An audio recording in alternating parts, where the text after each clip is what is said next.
ঠিক আজকের দিনেই 4 জুলাই 1902 স্বামী বিবেকানন্দ আমাদেরকে ছেড়ে চলে গিয়েছিলেন। সেই 4 জুলাই 1902 স্বামীজির শেষ দিনটা কেমন ছিল জানুন।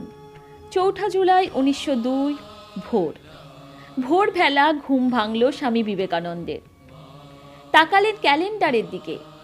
আজই তো সেই দিন, আমেরিকার স্বাধীনতা দিবস, আর আমার দেহত্যাগের দিন। মা ভুবনেশ্বরী দেবীর মুখটি তার মনে পড়ল। ধ্যান করলেন সেই দয়াময় প্রসন্ন মুখটি। বুকের মধ্যে অনুভব করলেন নিবিড় বেদনা। তারপর সেই বিচ্ছেদ বেদনার সব ছায়া সরে গেল। ভারী উৎফুল্ল বোধ করলেন বিবেকানন্দ। মনে নতুন আনন্দ, শরীরে নতুন শক্তি। তিনি অনুভব করলেন তার সব অসুখ সেরে গিয়েছে। শরীর ঝরঝর করছে, শরীরে আর কোনো কষ্ট নেই। মন্দিরে গেলেন স্বামীজি। ধ্যানমগ্ন উপাসনায় কাটালেন অনেকক্ষণ। আজ সকাল থেকেই তার মনের মধ্যে গুনগুন করছে গান। অসুস্থতার লক্ষণ নেই বলেই ফিরে এসেছে গান, সুর, আনন্দ। তার মনে আর কোনো অশান্তি নেই। শান্ত স্নিগ্ধ হয়ে আছে তার অন্তর।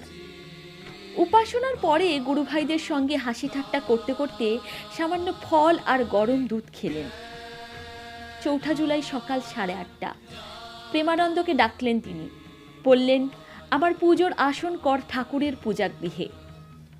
সকাল 9:30 স্বামী প্রেমানন্দ সেখানে এলেন পূজা করতে। বিবেকানন্দ একা হতে চান। প্রেমানন্দকে বললেন, আমার ধ্যানের আসনটা ঠাকুরের শয়ন ঘরে পেতে দে। এখন আমি সেখানে বসেই ধ্যান করব। অন্যদিন বিবেকানন্দ পুজোর ঘরে বসেই ধ্যান করেন। আজ ঠাকুরের শয়ন ঘরে প্রেমানন্দ পেতে দিলেন তার ধ্যানের আসন। চারদিকের দরজা জানলা সব বন্ধ করে দিতে বললেন স্বামীজি। 4 জুলাই বেলা 11টা।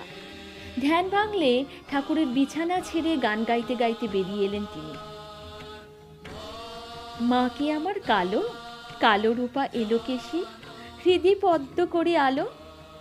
তরুণ সন্ন্যাসীর রূপের দিকে মুগ্ধ হয়ে তাকিয়ে গুরু ভাইরা। বেলা 11:30টার মধ্যেই দুপুরের খাওয়া সারতে বললেন বিবেকানন্দ। আজ নিজে একলা খাচ্ছেন না, খেতে বসলেন সবার সঙ্গে।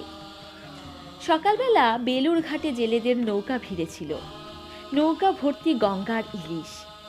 স্বামীজির কানে খবর আসতেই তিনি মহোৎসাহে ইলিশ কিনিয়েছেন।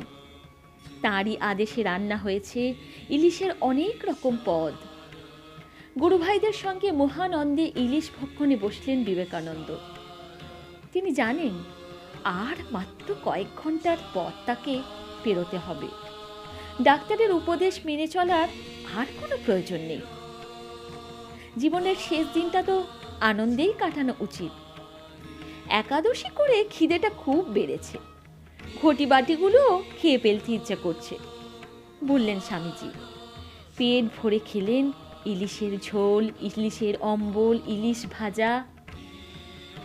দুপুরে মিনিট 15 বিছানায় গড়িয়ে নিয়ে প্রেমানন্দকে বললেন, সন্ন্যাসীর দিবানিদ্রা পাপ, চল একটু লেখাপড়া করা যাক। বিবেকানন্দ শুদ্ধানন্দকে বললেন, লাইব্রেরি থেকে শুক্ল যজুর্বেদটি নিয়ে আয়।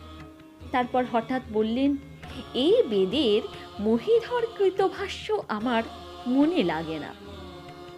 আমাদের দেহের অভ্যন্তরে মেরুদণ্ডের মধ্যস্থ শিরাগুচ্ছে ইরা ও পিংলার মধ্যবর্তী যে সুষুম্না নাড়িটি রয়েছে, তার বর্ণনা ও ব্যাখ্যা আছে তন্ত্রশাস্ত্রে। আর এই ব্যাখ্যা ও বর্ণনার প্রাথমিক বীজটি নিহিত আছে বৈদিক মন্ত্রের গভীর সংকেতে। মহীধর সেটি ধরতে পারেননি। বিবেকানন্দ এটুকুই বলে থামলেন। 4 জুলাই দুপুর 1টা থেকে 4টে। এই 3 ঘন্টা স্বামীজি লাইব্রেরি ঘরে ব্যাকরণ চর্চা করলেন ব্রহ্মচারীদের সঙ্গে। তিনি পাণিনির ব্যাকরণের সূত্রগুলি নানা রকম মজার গল্পের সঙ্গে জুড়ে দিতে লাগলেন। ব্যাকরণ শাস্ত্রের ক্লাস হাসি হুল্লোড়ে পরিণত হলো। ব্যাকরণের ক্লাস শেষ হতেই এক কাপ গরম দুধ খেয়ে প্রেমানন্দকে সঙ্গে নিয়ে বেলুর বাজার পর্যন্ত প্রায় 2 মাইল পথ হাঁটলেন। এতটা হাঁটা তার শরীর ইদানিং নিতে পারছে না, কিন্তু 1902-এর 4 জুলাইয়ের গল্প অন্যরকম। কোনো কষ্টই আজ আর অনুভব করলেন না, বুকে এতটুকু হাঁপ ধরল না। আজ তিনি অক্লেশে হাঁটলেন। 4 জুলাই বিকেল 5টা মঠে ফিরলেন বিবেকানন্দ। সেখানে আম গাছের তলায় একটা বেঞ্চি পাতা, গঙ্গার ধারে মনোরম আড্ডার জায়গা। স্বামীজির শরীর ভালো থাকে না বলে এখানে বসেন না। আজ শরীর মন একেবারে সুস্থ। তামাক খেতে খেতে আড্ডায় বসলেন বিবেকানন্দ। 4 জুলাই সন্ধ্যে 6টা। আড্ডা দিতে দিতে সন্ধ্যা 6:30 হলো। সন্ন্যাসীরা কজন মিলে চা খাচ্ছেন। স্বামীজি 1 কাপ চা চাইলেন। 4 জুলাই সন্ধ্যে ঠিক 7টা শুরু হলো সন্ধ্যারতি। স্বামীজি জানেন আর দেরি করা চলবে না। শরীরটাকে জীর্ণ বস্ত্রের মতো ত্যাগ করার পরম লগ্ন এগিয়ে আসছে। তিনি বাঙাল ব্রজেন্দ্রকে সঙ্গে নিয়ে নিজের ঘরে চলে গেলেন। ব্রজেন্দ্রকে বললেন, আমাকে 2 ছড়া মালা দিয়ে তুই বাইরে বসে জপ কর, আমি না ডাকলে আসবি না। স্বামীজি হয়তো বুঝতে পারছেন যে এটাই তার শেষ ধ্যান। 4 জুলাই ঠিক সন্ধ্যে 7:45। স্বামীজি যা চেয়েছিলেন তা ঘটিয়ে দিয়েছেন। ব্রজেন্দ্রকে ডাকলেন তিনি, বললেন, জানলা খুলে দে, গরম লাগছে। মেঝেতে বিছানা পাতা, সেখানে শুয়ে পড়লেন স্বামীজি। হাতে তাঁর জপের মালা। ব্রজেন্দ্র বাতাস করছেন স্বামীজিকে। স্বামীজি ঘামছেন, বললেন, আর বাতাস করিস নে, একটু পা টিপে দে। 4 জুলাই রাত 9:10। স্বামীজি বাঁ পাশে ফিরলেন। তার ডান হাতটা থরথর করে কেঁপে উঠল। কুণ্ডলিনীর শেষ ছোবল। বুঝতে পারলেন বিবেকানন্দ। শিশুর মতো কাঁদতে লাগলেন তিনি। দীর্ঘশ্বাস ফেললেন, গভীর সেই শ্বাস। মাথাটা নড়ে উঠেই বালিশ থেকে পড়ে গেল। ঠোঁট আর নাকের কোণে রক্তের ফোঁটা।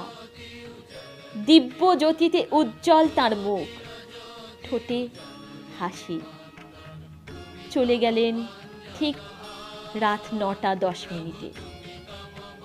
ঠাকুর তাকে বলেছিলেন, তুই যেদিন নিজেকে চিনতে পারবি সেদিন তোর এই দেহ আর থাকবে না। স্বামীজি বলেছিলেন তার 40 পেরোবে না, বয়স ঠিক 39 বছর 5 মাস 24 দিন। পরের দিন 5 জুলাই ভোরবেলা একটি সুন্দর গালিচার উপর শায়িত দিব্য ভাবদীপ্ত বিভূতি বিভূষিত বিবেকানন্দ।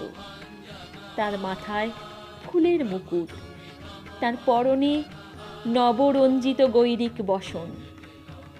তার প্রসারিত ডান হাতের আঙুলে জড়িয়ে আছে রুদ্রাক্ষের জপমালাটি। তার চোখ দুটি যেন ধ্যানমগ্ন শিবের চোখ, অর্ধ নিমিলিত, অন্তর্মুখী অক্ষী তারা। নিবেদিতা ভোরবেলাতেই চলে এসেছেন। স্বামীজির পাশে বসে হাত পাখা দিয়ে অনবরত বাতাস করছেন। তার দুটি গাল বেয়ে নামছে নীরব অজস্র অশ্রুধারা। স্বামীজির মাথা পশ্চিম দিকে, পা দুখানি পূবে গঙ্গার দিকে। সাহিত্য বিবেকানন্দের পাশেই নিবেদিতাকে দেখে বোঝা যাচ্ছে সেই গুরুগত প্রাণা ত্যাগ তিথিক্ষানু রাগিনী বিদেশিনী তপস্বিনীর হৃদয় যেন গলে পড়ছে সহস্র ধারে। আজকের ভোরবেলাটি তার কাছে বহন করে এনেছে বিশুদ্ধ বেদনা। অসীম ব্যথার পবিত্র পাবকে পাবকে জ্বলছেন, পুড়ছেন তিনি। এই বেদনার সমুদ্রে তিনি একা। নির্জন বাসিনী নিবেদিতা। বিবেকানন্দের দেহ স্থাপন করা হলো চন্দন কাঠের চিতায়। আর তখনই সেখানে এসে পৌঁছলেন জননী ভুবনেশ্বরী দেবী। চিৎকার করে কাঁদতে কাঁদতে লুটিয়ে পড়লেন মাটিতে। কি হলো আমার নরেনের? হঠাৎ চলে গেল কেন? ফিরে আয় নরেন, ফিরে আয়। আমাকে ছেড়ে যাসনি বাবা, আমি কি নিয়ে থাকবো নরেন? ফিরে আয়, ফিরে আয়। সন্ন্যাসীরা তাকে কি যেন বোঝালেন, তারপর তাকে তুলে দিলেন নৌকায়। জ্বলে উঠল বিবেকানন্দের চিতা। মাঝ গঙ্গা থেকে তখনও ভেসে আসছে ভুবনেশ্বরী বুক ফাটা কান্না। ফিরে আয় নরেন, ফিরে আয়। ভুবনেশ্বরী নৌকো ধীরে ধীরে মিলিয়ে গেল। তার কান্না, ফিরে আয় নরেন, ফিরে আয়, ভেসে থাকলো গঙ্গার বুকে। নিবেদিতা মনে মনে ভাবলেন, প্রভুর ওই জ্বলন্ত বস্ত্রখণ্ডে এক টুকরো যদি পেতাম। 5ই জুলাই সন্ধে 6টা। দাহকার্য সম্পন্ন হলো। আর নিবেদিতা অনুভব করলেন কে যেন তার জামার হাতায় টান দিল। তিনি চোখ নামিয়ে দেখলেন অগ্নি ও অঙ্গার থেকে অনেক দূরে, ঠিক যেখানে দাঁড়িয়ে তিনি, সেখানেই উড়ে এসে পড়ল ততটুকু জ্বলন্ত বস্ত্রখণ্ড যতটুকু তিনি প্রার্থনা করেছিলেন। নিবেদিতার মনে হলো মহাসমাধির ওপার থেকে উড়ে আসা এই বন্যিমান পবিত্র বস্ত্রখণ্ড তার প্রভুর, তার প্রাণ সখার শেষ চিঠি।